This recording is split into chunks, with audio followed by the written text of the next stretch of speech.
The GMC Yukon is certainly in a class that's part of the minority in the automotive market. However, this isn't stopping General Motors from building these cash cows. Introduced a few years ago, the GMC Yukon continues to be an old-school body-on-frame SUV, but with a huge sea of crossovers to choose from, is there any reason you should choose this truck-based SUV? Well, let's go ahead and find out and take a closer look at this 2017 GMC Yukon Denali.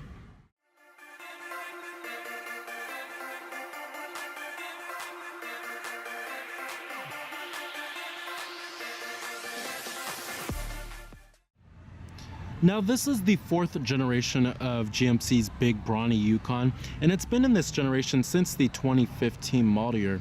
Now the Yukon has always stuck to its roots of being a true truck-based SUV. It also shares the same platform with the cheaper Chevrolet Tahoe and the more expensive Cadillac Escalade. Now for 2017, there are a few notable changes for the Yukon, most notably on the technology front. You have a new low-speed automatic braking system that's paired with the forward collision warning system. And then you also do have a new teen driver management system. Cooled seats have also been replaced with ventilated seats, and heads-up display is now standard on the Denali trim. Now our trim of the Yukon we have here is the Denali trim, and it comes with these big old 22-inch wheels here, and then on top of that you also do get a chromed out front grille, and it comes with all the luxury goodies. You have a full-on leather interior as well as a navigation system, all that good stuff. Now here goes the key fob design for the vehicle. You have a smart key, of course, decent looking key fob. You have your lock, unlock, your remote engine start, and then your power tailgate as well as your panic alarm. Now this color of the Yukon is known as the mineral metallic, and it does have smart key access on all four doors of the vehicle, which is a nice little feature there.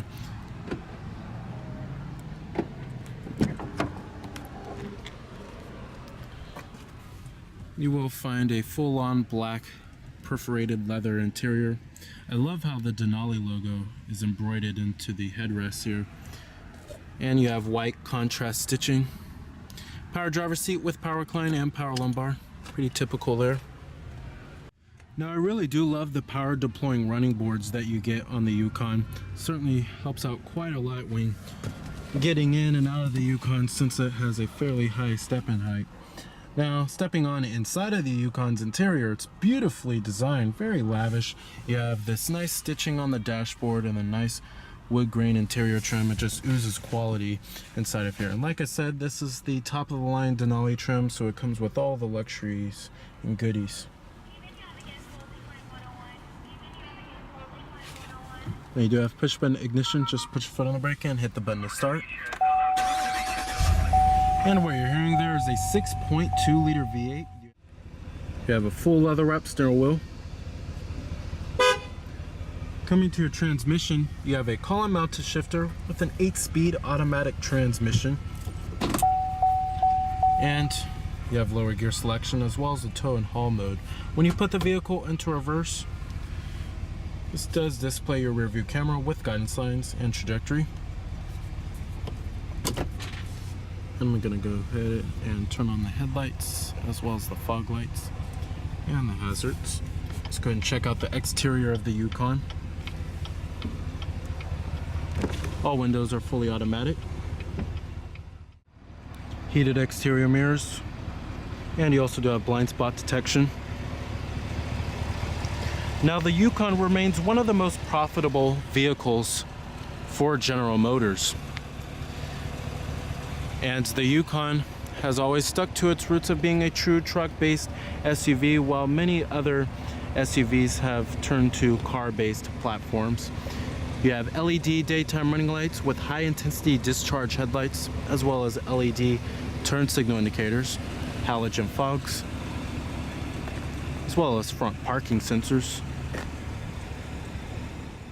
Alright, now powering the Yukon here, this is the upgraded V8 engine. It's essentially a 6.2 liter V8 that produces 420 horsepower at 5,600 RPM and 460 pound-feet of torque at 4,100 RPM, with EPA estimates being an okay 15 in the city and 20 on the highway. Now, That's pretty good considering how much power this vehicle has, and it's pretty good for its class of full-size body-on-frame SUVs. Now, if you want, you can go for a less powerful 5.3 liter V8, which is the standard engine. But if you're looking for better towing capabilities, then you'll certainly want to step up to this 6.2 liter here. Now, trims of the Yukon start at the base SLE trim. Now, the SLE trim is the only trim level that can have the maximum amount of passenger capacity with the full bench seating for the front row occupants. And this trim starts at $48,530. The mid trim level, which is the SLT trim, which is also the most popular trim level, starts at $57,315. And then the top of the line Denali, like how we have here, you're looking at $65,965.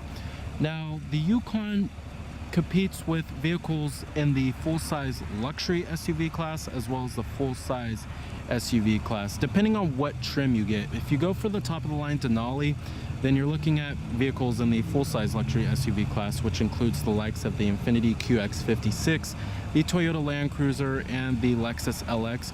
You may even want to compare it to the Land Rover Range Rover. However, the Range Rover is considerably way more expensive than the Yukon here.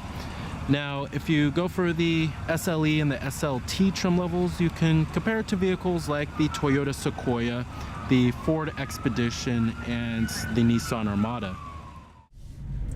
All right, now driving the 2017 GMC Yukon here. Now, it's no surprise here that the Yukon handles and rides more like a truck rather than a car.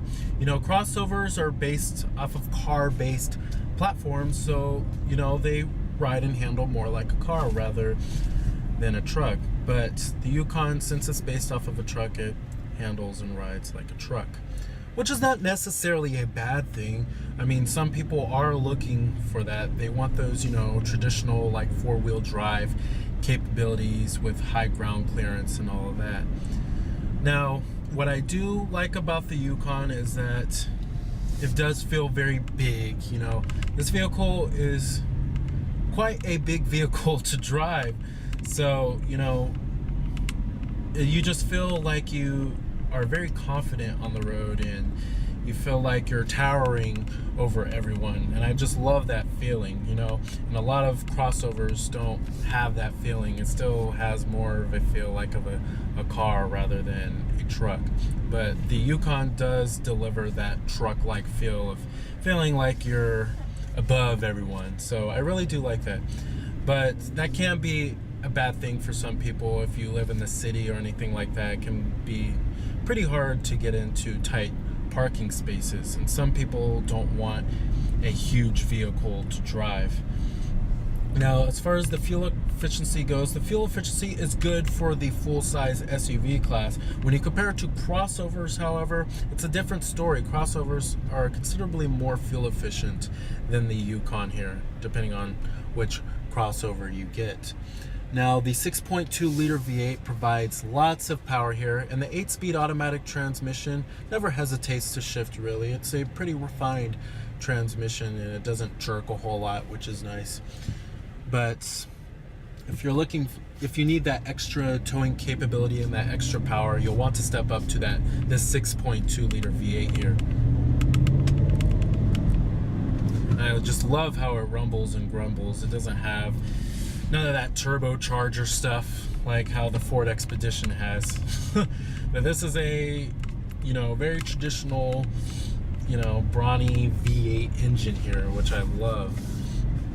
But if you don't need the extra power and the extra towing capability, you'll be satisfied with the standard 5.3 liter V8, which is a pretty popular powertrain for not only the Yukon, but all of General Motors. They love to use it in their trucks and their SUVs. Now, as far as the way the Yukon handles, it's pretty loose, pretty vague, and pretty numb when it comes to its steering. I mean, it handles like a truck. It's not going to wow you when it comes to its handling characteristics, but, you know, some people don't really care for that. This is a vehicle that's all about utility and comfort here. Now, you know, if you want better handling characteristics, I suggest going with the Ford Expedition if you need a full-size SUV. But if you don't need a full-size SUV, then just get a crossover. I mean, they're gonna have, you know, better handling characteristics if you're looking for a little bit more driver engagement and you don't want that really loose, like numb feeling that the Yukon has here. All right, so overall, if you can get past the truck-like characteristics of the Yukon, you will certainly not have a problem with driving the Yukon here. The powertrain is just excellent. Love the 6.2 liter V8, and you'll be satisfied with any powertrain you get for the Yukon, whether it's the 5.3 liter V8 or the 6.2 liter V8 we have here. But the Yukon will certainly not disappoint if you can get past its truck-like characteristics here. Now the Yukon features one of the best interiors in the whole General Motors Corporation, and the materials are excellent inside of here. There's plenty of soft touch materials to go around, especially on the door panels here and on the dashboards, all soft touch, what you would expect out of a near luxury SUV. There's plenty of stitching as well, just oozes quality inside of here. You can feel for that this is a very well built vehicle. Now the Yukon, this build quality is pretty good. There's no panel gaps really. This is a whole lot different from what the Yukon used to be in the early 2000s as well as the 90s too. It's a really nice interior. Now coming to the steering wheel design, love the steering wheel here. On the left we do have your cruise control as well as your heated steering wheel for collision alert, and then you also do have your controls for the TFT instrument cluster, which I would get to in just a minute. And then up here you have your auto dimming rear view mirror with OnStar, sunglass container with a conversation mirror, and your sunroof with your sunroof controls. Then you have your garage home link, LED map lights, and you have a little storage cubby. You can maybe use this as a cell phone holder, and then you'll find your 12-volt power outlet, 2 USB charging ports, and dual cup holders right here. And then you have a wireless charging pad for your phone. And opening up the center console lid, there's plenty of center console storage. You can maybe store a purse or a laptop inside of here. I mean, it's really that big. You have 2 more USB charging ports and an auxiliary input and another 12-volt power outlet. Really won't go wrong with charging anything in this vehicle. And you have your glove box compartment. The seats in the Yukon are fairly comfortable. They're pretty supportive for the most part, and thigh support is pretty good too.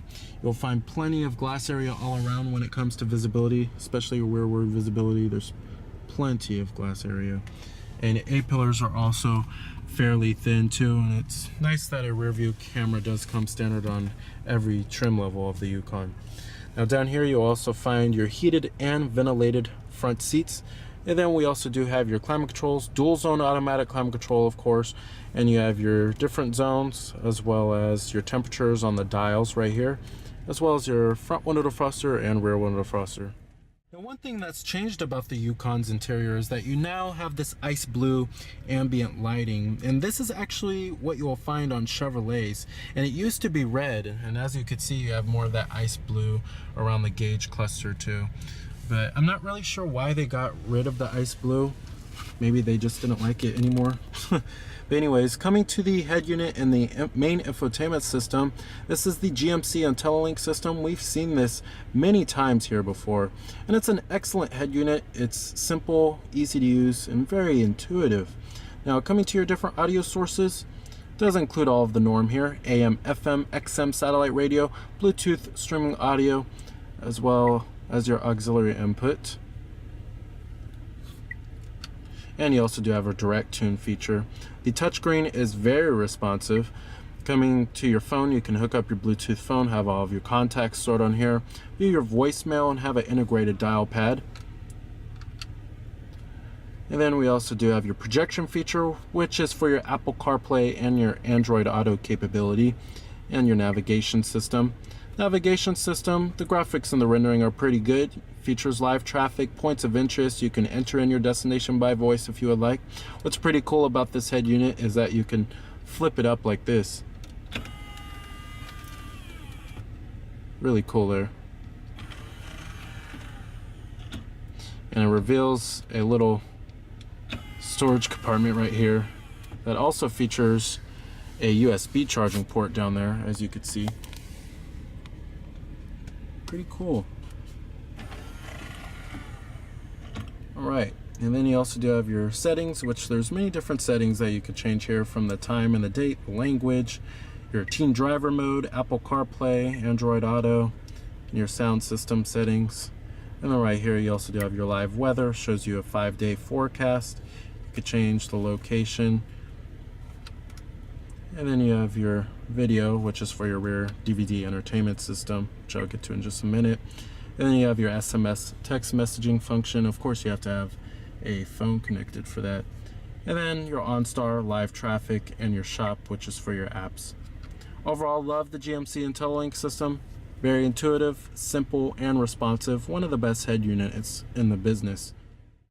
Coming to the instrument cluster here, we do have full instrumentation for the gauges, of course. And we have a big old TFT instrument cluster in the center. And then on the left, you will find your tachometer, and the right, you will find your speedometer. I kind of wish the whole thing was just a TFT instrument cluster. I mean, it really doesn't make sense to have a big old TFT instrument cluster and then regular old school analog gauges here. But coming in the center right there, you have all of your vehicle information. It shows you your trip information, your direction of travel. It also shows you fuel range, remaining oil life percentage, tire pressure, and a timer. Then you have your digital speedometer right there too. Coming to your audio, shows you what audio source is playing. It shows you what song is playing, what radio station you're on. Over here on your phone, you can hook up your Bluetooth phone and make telephone calls from here. And your navigation system shows you a little mini map, which I love, and then it shows you your turn-by-turn direction, which is nice. And then right here you have your options, which it shows you things like you could change your units from US to metric. You also do have the display theme that you could change. You could change it from technology to the standard. Personally, I like the technology. And then you have the media display theme too. And then your info pages and your speed warning, which you could set for the vehicle. Overall, I really do like the TFT instrument cluster. Love the graphics and the rendering behind it. However, I really think that they should make the analog gauges part of the TFT instrument cluster, and they should just make one big old TFT instrument cluster and just get rid of these. Now, coming over here, we do have your 4-wheel drive select, as well as your trailer brake controller, and then your parking sensors button, lane departure warning, and your power adjustable pedals. And there's a pretty good range of adjustment for the pedals here. Now, coming to your buttons over here, this is for your heads-up display, and you could change the brightness level and display what information is on there. And you can show the direction of travel, your digital speedometer, as well as your RPM too, and then what gear you're in. And overall, I do love the heads-up display. It's very bright and vibrant. All right, and let's go ahead and shut down the Yukon. Let's go ahead and check out the rear seat space as well as the cargo space.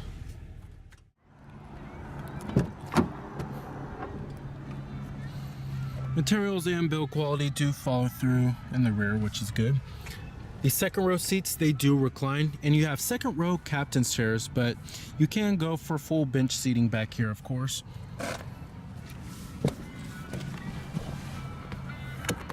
Now back here in the Yukon, there's plenty of rear seat legroom for the second row occupants, as well as headroom too.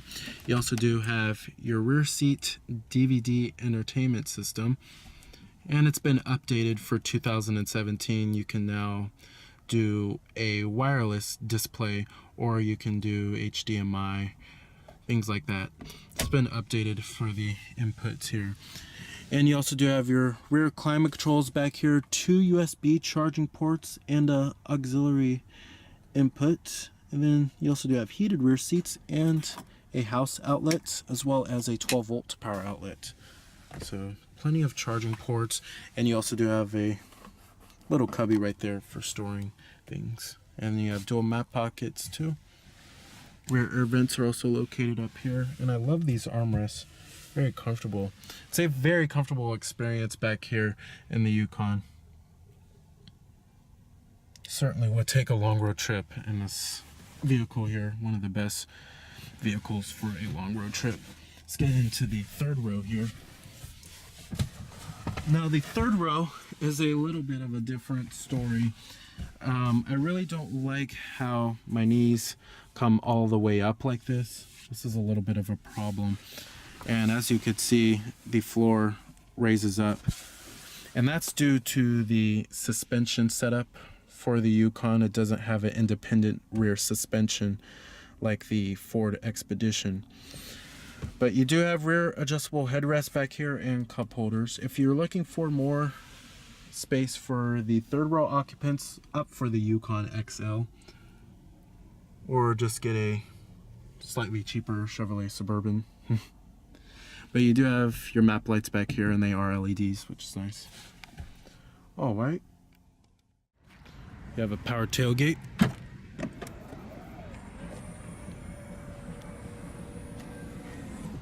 Now you do have power folding third row seats back here. And these second row seats also do power fold too.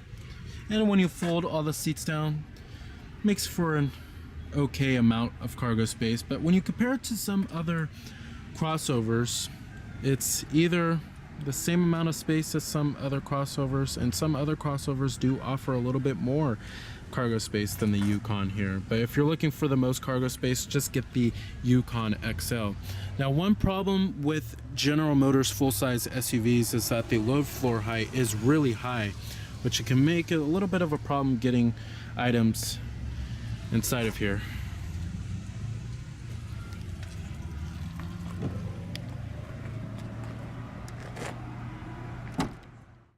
So the 2017 GMC Yukon is an excellent choice for a full-size SUV with its excellent V8 power, its good towing capabilities, and its plenty of interior space. If you're looking for a full-size SUV, you should certainly put this on your list. So remember that this is Cameron Birch from Cameron's Car Reviews.